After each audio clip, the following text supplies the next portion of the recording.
ठीक है भाई। तो अब हम देखते हैं कि स्टॉपिंग पोटेंशियल से आप वर्क फंक्शन कैसे कैलकुलेट कर सकते हो। ओके, तो इसके लिए आप देखें कि finding work function from stopping potential. Okay, ठीक है भाई। तो पहले आप ये बताएं कि हमने आपको बताया था, अगर मान लिया जो इलेक्ट्रॉन है उसका चार्ज है E, जिसको भाई हम यहाँ पर रिप्रेजेंट करें QE से। मान लिया इलेक्ट्रॉन का चार्ज क्या है 4, तो इलेक्ट्रॉन का चार्ज क्या है भाई QE। If QE is the charge on the electron and V0 is the stopping potential, यानी कि जब भाई आप अल्ट्रावायलेट रेडिएशन डालते हो और जो मेटल सरफेस है उससे इलेक्ट्रॉन्स इजेक्ट होते हैं, इलेक्ट्रॉन्स एमिट होते हैं, तो उन इलेक्ट्रॉन्स का चार्ज तो आपको पता है भाई, एक इलेक्ट्रॉन का चार्ज क्या होएगा E होएगा। और जब वो इलेक्ट्रॉन्स कलेक्टर प्लेट को अप्रोच करेंगे तो उनको रोकने के लिए आपको भाई कलेक्टर प्लेट के ऊपर आपको एक नेगेटिव पोटेंशियल आपको अप्लाई करना पड़ता ताकि भाई आप उसको रोक सको। मान लिया V0 क्या है उसका स्टॉपिंग पोटेंशियल, जो कि भाई आपने मैक्सिमम काइनेटिक एनर्जी वाले अप्रोचिंग इलेक्ट्रॉन को रोकने के लिए जो आपको पोटेंशियल लगाना पड़ता है उसको हम क्या बोलते हैं स्टॉपिंग पोटेंशियल। क्योंकि भाई जब आप मैक्सिमम काइनेटिक एनर्जी वाले इलेक्ट्रॉन को रोकने के लिए पोटेंशियल अप्लाई कर देते हो तो लेस देन मैक्सिमम एनर्जी वाले इलेक्ट्रॉन्स तो वैसे ही रुक जाएंगे, यानी कि amount of photo electric current उस वक्त क्या हो जाएगा 0। ठीक है, तो ये मैंने आपको भाई पहले भी बताया था कि स्टॉपिंग पोटेंशियल क्या होता है कि फोटो इलेक्ट्रिक करंट को 0 करने के लिए जो आपको नेगेटिव पोटेंशियल अप्लाई करना पड़ता है कलेक्टर प्लेट के ऊपर, उसको हम क्या बोलते हैं स्टॉपिंग पोटेंशियल। ओके, ठीक है भाई। अब थोड़ा सा इसको रिकॉल करने के लिए भाई अगर मैं थोड़ा पीछे जाऊं,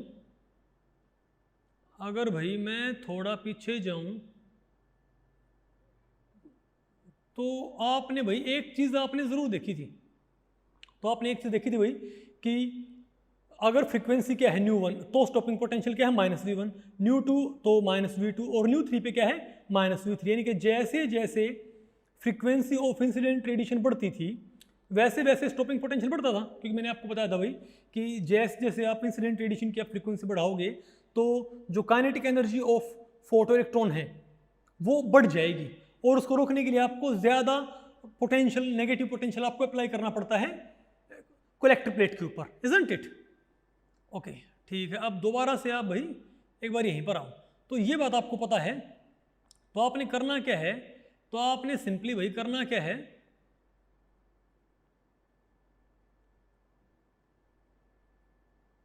तो आपने सिंपली करना क्या है, अब आपने भाई ये मानो कि आपने अलग अलग फ्रीक्वेंसीज की रेडिएशन डाल डाल के देखी। एक बारी आपने ν1 फ्रीक्वेंसी, एक बारी आपने ν2 फ्रीक्वेंसी, एक बारी आपने ν3 फ्रीक्वेंसी, एक बारी आपने ν4 फ्रीक्वेंसी, यानी आपने 4 अलग अलग फ्रीक्वेंसीज, और चारों फ्रीक्वेंसीज ऐसी होनी चाहिए भाई जो कि क्या बोलते हैं इलेक्ट्रॉन को मेटल सरफेस से एमिट करवा पाए, यानी कि उनके अंदर जो एनर्जी है वो वर्क फंक्शन से क्या हो ज़्यादा हो। ठीक है, तो आपने 4 अलग अलग फ्रीक्वेंसीज आप ये मानो आपने डाल के देखी है मेटल प्लेट के ऊपर। ओके, तो ν1 फ्रीक्वेंसी के ऊपर आपको भाई ओके खैर मैं आपको भाई अब आप ये बताएं, तो वो तो भाई स्टॉपिंग तो आप ये बताएं कि ν1 फ्रीक्वेंसी ये मानो भाई कम है, ν2 फ्रीक्वेंसी ज़्यादा है, ν3 फ्रीक्वेंसी और ज़्यादा है और ν4 फ्रीक्वेंसी और भी ज़्यादा है। तो ν1 फ्रीक्वेंसी आप डालोगे तो उससे ज़्यादा काइनेटिक एनर्जी के फोटो इलेक्ट्रॉन्स एमिट होंगे ना, और जितने ज़्यादा काइनेटिक एनर्जी के फोटो इलेक्ट्रॉन्स अप्रोच करेंगे कलेक्टर प्लेट को उतना ही ज़्यादा आपको भाई कलेक्टर प्लेट के ऊपर नेगेटिव पोटेंशियल आपको अप्लाई करना पड़ेगा। मान लिया कलेक्टर प्लेट के ऊपर आपने पोटेंशियल आपने कितना लगाया है V0 और चार्ज ऑन द इलेक्ट्रॉन कितना मान लिया QE, तो इलेक्ट्रॉन को अप्रोच करने से रोकने के लिए आपको उसकी काइनेटिक एनर्जी को बैलेंस करना पड़ेगा, यानी कि आपने जो वर्क डन करना है वो एक तरह से काइनेटिक एनर्जी के बराबर करना है। जितनी काइनेटिक एनर्जी के साथ इलेक्ट्रॉन अप्रोच कर रहा है आपको उसके बराबर वर्क करना पड़ेगा, तभी आप उस इलेक्ट्रॉन को रोक पाओगे। और वर्क आप इस केस में आप कैसे निकालोगे कि भाई charge on the electron multiplied by potential applied, तो ये आपकी क्या हो जाए काइनेटिक एनर्जी। जब आप ये आपका जो वर्क डन है यानी कि charge on the electron multiplied by the stopping potential, तो ये जो वर्क डन हो तो भाई तो ये जो वर्क डन होएगा ये आपका बराबर हो जाए काइनेटिक एनर्जी के बराबर। ठीक है, और काइनेटिक एनर्जी मैंने आपको बताई थी क्या होती है, ½ mv² is equal to hν minus hν0। ठीक है, अब आप ये बताएं कि ये जो इक्वेशन है कि भाई kinetic energy is equal to hν minus hν0, ये क्या आपको स्ट्रेट लाइन इक्वेशन नजर नहीं आती? y is equal to mx plus सी। वाई की जगह पे बताओ कौन है? Kinetic energy. और x की जगह पे कौन वेरिएबल है? क्या बोलते हैं? Frequency of the incident radiation. ठीक है। स्लोप क्या हो जाएगा आपका? Planck's constant. और इंटरसेप्ट क्या हो जाएगा आपका? Minus H nu naught. ठीक है। इसका मतलब ये है, आप इसको एक्सपेरिमेंट लिया, आप इसको ऐसे समझने की ट्राई करो कि आपने करना क्या है। क्योंकि आपने भाई किसी मेटल का वर्क फंक्शन निकालना है, आपने किसी मेटल का वर्क फंक्शन कैलकुलेट करना है, तो आपको सिंपली क्या करना पड़ेगा? तो आपने करना क्या है कि आपने भाई उस मेटल के ऊपर 4 अलग अलग फ्रीक्वेंसी से स्ट्राइक किया। एक बारी आपने उसके ऊपर न्यू 1 फ्रीक्वेंसी, एक बारी न्यू 2, एक बारी न्यू 3, एक बारी न्यू 4, आपने 4 अलग अलग फ्रीक्वेंसीज के से आपने भाई उस मेटल सरफेस को आपने स्ट्राइक किया।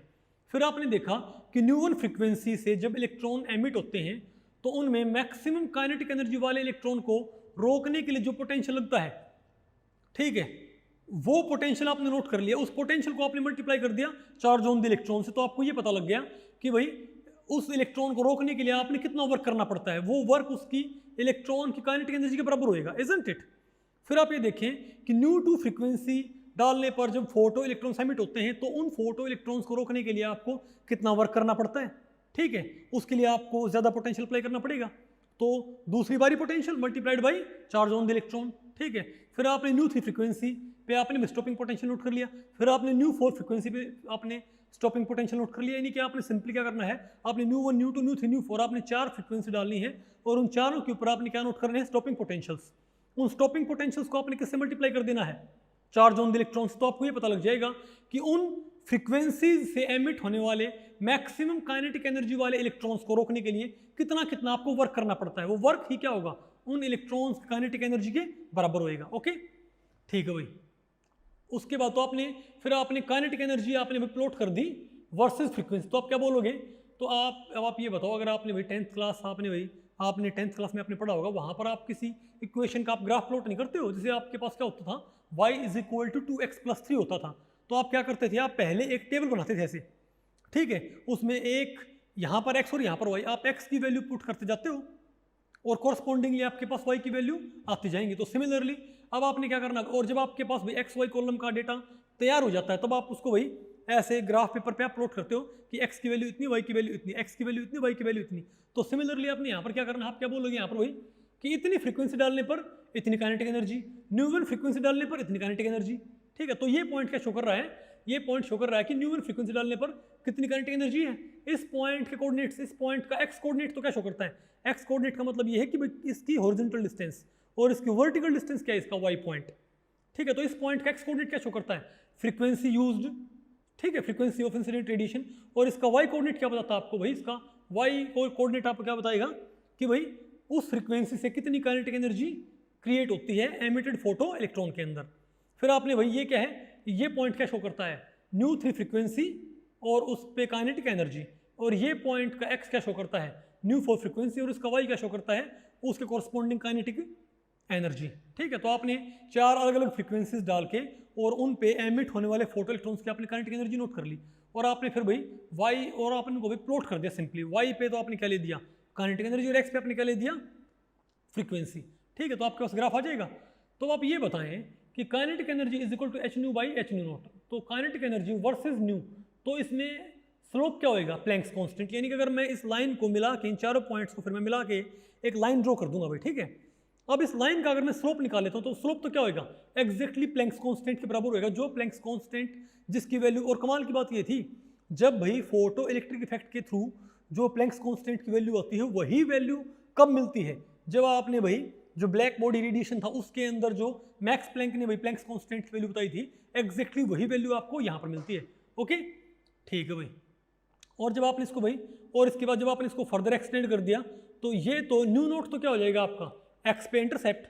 लेकिन आप इसको फर्दर एक्सटेंड करोगे तो नीचे जाके यहाँ पर कटेगा भाई। ठीक है, ये एक्स, इसको हमने एक्सटेंड किया, इसको भाई एक्सटेंड किया, तो यहाँ जाके यहाँ कटेगा। ठीक है बात। तो ये इंटरसेप्ट क्या बनेगा इसका? Minus H nu not. इसको आप ऐसे देखें एक बारी, आप इसको ऐसे देखें। ठीक है, जैसे आप ये देखें भाई, देखो वहाँ पे, यहाँ पर मैंने इसको और भी ज़्यादा एक्सटेंड कर रखा है। अब की बारी देखो, वर्टिकल एक्सिस पे तो कौन है? Kinetic energy. और हॉरिजॉन्टल एक्सिस पे कौन है भाई? फ्रीक्वेंसी। फ्रीक्वेंसी को आपने भाई 10⁻⁴ से यहाँ पर डिवाइड कर रखा था कि भाई थोड़े सिंपल नंबर क्रिएट हो जाए। ओके, ठीक है। तो आप ये देखें भाई, आपने यहाँ पर 4 अलग अलग फ्रीक्वेंसीज पे काइनेटिक एनर्जी नोट की, उसके बाद आपने उनको मिला के और भाई इनमें से आपने एक लाइन प्लॉट कर दी, और जब आपने इस लाइन को फर्दर एक्सटेंड किया है तो ये तो हो जाएगी आपकी थ्रेशोल्ड फ्रीक्वेंसी, और आपने इसको फर्दर एक्सटेंड किया तो वाई पे जाके ये इंटरसेप्ट कहाँ जाएगा, वाई पे जाके ये इंटरसेप्ट भाई कहाँ जाएगा, ध्यान से देखो इंटरसेप्ट क्या होता है, -h न्यू नॉट। ठीक है, तो ये जो इंटरसेप्ट है, तो आप ये बताओ कि अगर आप kinetic energy versus frequency plot करते हो तो स्लोप क्या होगा ग्राफ का, प्लैंक्स कांस्टेंट, और इंटरसेप्ट क्या होगा, -h न्यू नॉट। तो theoretical value of the intercept for the plot of kinetic energy versus frequency of the incident radiation क्या होता है, -h न्यू नॉट। तो -h न्यू नॉट क्या भाई, थ्योरेटिकल इंटरसेप्ट। आप ये देखिए अब कि एक्सपेरिमेंटल इंटरसेप्ट क्या है, देखिए यहाँ पर जिंक के लिए एक्सपेरिमेंटल इंटरसेप्ट क्या है, -4.3 इलेक्ट्रॉन वोल्ट। तो ये -4.3 इलेक्ट्रॉन वोल्ट तो क्या है, एक्सपेरिमेंटल इंटरसेप्ट, और थ्योरेटिकल इंटरसेप्ट क्या है, -h न्यू नॉट। यानी कि थ्योरेटिकल इंटरसेप्ट आपने पुट करना पड़ेगा एक्सपेरिमेंटल इंटरसेप्ट के बराबर, मतलब आपने थ्योरेटिकल इंटरसेप्ट को एक्सपेरिमेंटल इंटरसेप्ट के आपने इक्वल पुट करना पड़ेगा। तो -h न्यू नॉट किसके बराबर हो जाएगा, -4.3, माइनस माइनस कैंसिल हो जाएगा, h न्यू नॉट क्या आएगा आपके पास 4.3। यानी कि आप सिंपली वाई एक्सिस पे जो आप इंटरसेप्ट निकालते हो और उसका साइन चेंज कर देते हो तो आपके पास इमीडिएटली क्या जाता है, work function for that particular metal. यानी कि यहाँ पर जिंक का अगर एक्सपेरिमेंटल इंटरसेप्ट वाई एक्सिस पे, अगर जिंक मेटल के लिए काइनेटिक एनर्जी वर्सेस फ्रीक्वेंसी का जो ग्राफ है उसमें इंटरसेप्ट क्या है, -4.3 इलेक्ट्रॉन वोल्ट, वाई एक्सिस पे इंटरसेप्ट क्या है, -4.3 इलेक्ट्रॉन वोल्ट, और थ्योरेटिकल इंटरसेप्ट क्या होता है, -h न्यू नॉट। यानी कि -h न्यू नॉट ही क्या है, -4.3, माइनस माइनस कैंसिल हो जाएगा, और h न्यू नॉट क्या बन जाएगा आपका 4.3, यानी कि 4.3 इलेक्ट्रॉन वोल्ट ही क्या है जिंक का, यानी कि 4.3 इलेक्ट्रॉन वोल्ट ही क्या है भाई जिंक के लिए वर्क फंक्शन। तो ऐसे आपको भाई इसका वर्क फंक्शन कैलकुलेट करना आ जाता, समझे मेरी बात, ठीक है। अच्छा, आपने एक बात और गौर की भाई कि यहाँ पर जो h न्यू नॉट है, -h न्यू नॉट, ये इंटरसेप्ट, लेकिन ये वाई एक्सिस पे है, और जो h है ये स्लोप है, ठीक है। तो ये x एक्सिस पे अगर आप इसको भाई, अगर आप इस इक्वेशन को न्यू के लिए रीअरेंज करोगे, यानी कि आप डिपेंडेंट वेरिएबल न्यू को बना देते हो, ठीक है, तो आपको पता लगेगा कि न्यू एक्सिस पे, यानी कि फ्रीक्वेंसी एक्सिस पे इंटरसेप्ट क्या बनेगा, न्यू नॉट। ये आपको ग्राफ थ्योरी में पढ़ाया जाएगा। ओके, खैर फिलहाल तो यही है कि वाई एक्सिस पे इंटरसेप्ट क्या है आपका, -h न्यू नॉट, और स्लोप क्या है h। लेकिन कई बुक्स में आपने एक चीज़ देखी होगी कि भाई जो प्लॉट करते हैं, वो जो प्लॉट होता है वो प्लॉट आमतौर पे तो क्या करते हैं, kinetic energy versus frequency plot करते हैं। लेकिन कई बुक्स में आप देखोगे कि स्टॉपिंग पोटेंशियल को ही प्लॉट कर देते हैं, किसके वर्सेस, स्टॉपिंग पोटेंशियल को ही प्लॉट कर देते हैं भाई फ्रीक्वेंसी के वर्सेस। तो इसको आपने कैसे डील करना है, आप ये देखें कि काइनेटिक एनर्जी की वैल्यू क्या होती है, h nu minus h nu not. अब अगर मैं काइनेटिक एनर्जी को किससे रिप्लेस कर देता हूँ, QE V नॉट, ठीक है। तो भाई आप काइनेटिक एनर्जी के बजाय आप यहाँ पर क्या लिख दें भाई, QE V नॉट, यानी कि charge on the electron multiplied by stopping potential, तो क्या हो जाएगा h nu minus h nu not, आपका ये आ जाएगा। देखिए आप, तो काइनेटिक एनर्जी को आपने किससे रिप्लेस कर दिया, charge on the electron multiplied by stopping potential, तो QE V naught should be equal to h nu minus h nu naught, ठीक है। अब आप ये देखें कि यहाँ पर आपको QE दूसरी साइड आपको फेंकना पड़ेगा, ठीक है। QE आपने फिर भाई दूसरी साइड आपने फेंक दिया, तो यहाँ बताओ फिर क्या आ जाएगा, यहाँ आपके पास आ जाएगा h by QE into nu और minus h nu not by QE।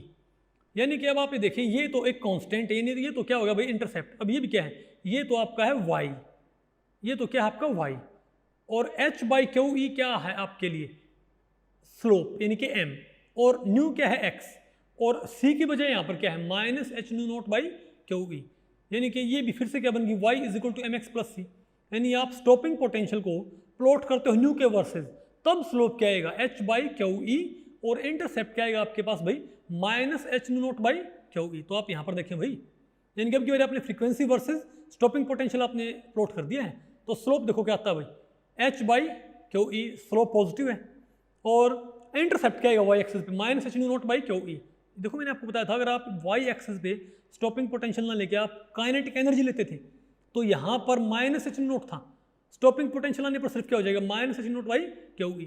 यानी कि अगर भाई कोई ये बोल दे कि stopping potential versus frequency plot कर रखी है, तब बताओ वाई एक्सिस पे क्या इंटरसेप्ट होएगा। तो तब आपने क्या बोलते हैं, वर्क फंक्शन नहीं बोलना है, sorry negative of the work function नहीं बोलना है, आपने क्या बोलना है, negative of the work function, यानी कि minus H nu not divided by charge on the electron. Okay ठीक है भाई, तो ये आपको पता लग गया भाई कि स्लोप इस केस में क्या हो जाएगा, स्लोप क्या हो जाएगा एच बाई क्यू ई, और इंटरसेप्ट क्या हो जाएगा minus H not by Q E. ठीक है।